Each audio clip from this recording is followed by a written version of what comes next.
përfaqësues të Air Transat, të nderuar pjesëmarrës, jemi mbledhur sot në këtë ceremoni jo thjesht për mbërritjen e një avioni në fakt, por për hapjen e një mundësie të re për Shqipërinë.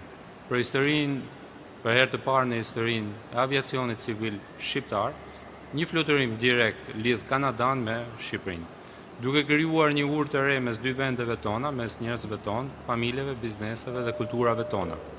Kjo arritje sigurisht nuk është rezultat i rastësisë, ajo është produkt i një bashkëpunimi shumë të ngushtë ndërmjet institucioneve shqiptare dhe kanadeze, i një pune intensive, diplomatike dhe teknike, si dhe i besimit që industria ndërkombëtare e aviacionit ka tek Shqipëria.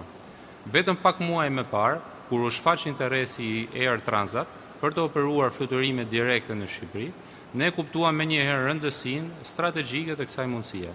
Për këtë arsye, institucionet tona u angazhuan me prioritet për të negociuar dhe finalizuar marrëveshjen për kacet e transportit ajror mes dy shteteve.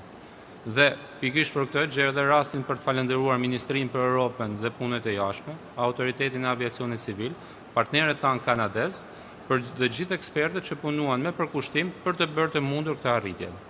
Sot kemi dëshmuar se kur ekziston vullneti dhe bashkëpunimi, pengesat burokratike mund të tejkalohen dhe interesat qytetare mund të vendosen në plan të parë. Kjo linjë ka një rëndësi të veçantë për mijëra shqiptarë që jetojnë dhe punojnë në Kanada. Ata janë ambasadorët më të mirë të vendit tonë, një komunitet i integruar dhe i respektuar që ka ruajtur lidhjet e forta me Shqipërinë. Dhe në fakt edhe dita e sotme ne pamë që në avionin e zbritur pjesa më e madhe ishin shqiptarë që tregon lidhjen e pashmangshme me shtetin e tyre. Por ndikimi i kësaj linje shkon përtej diasporës. Ajo hap një treg të ri për turizmin shqiptar, sjell vizitor nga një prej vendeve më të zhvilluara të botës dhe krijon mundësi të reja për biznesin, investimet dhe shkëmbimet ekonomike. Ky zhvillim është gjithashtu një tregues i transformimit jashtëzakonshëm që ka përjetuar aviacioni shqiptar gjatë viteve të fundit. Vetëm pak vite më parë, Shqipëria konsiderohej një treg periferik, numri i pasagerëve tashmë në ditën e sotme është trefishuar krahasuar me periudhën para pandemisë.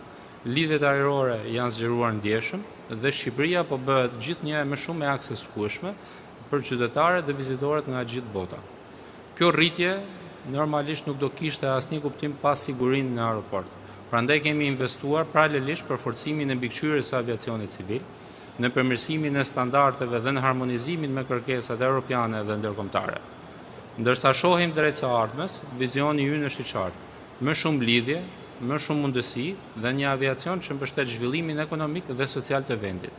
Linja Toronto-Tiranë është vetëm fillimi.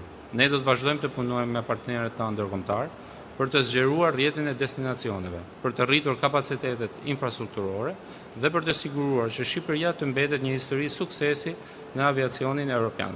Sot festojmë një arritje të përbashkët dhe si e tillë mirë se erdhët në Shqipëri, mirë se erdhët në Tiranë dhe mirë se erdhi një kapitull i ri në marrëdhënien midis Shqipërisë dhe Kanadas. Faleminderit.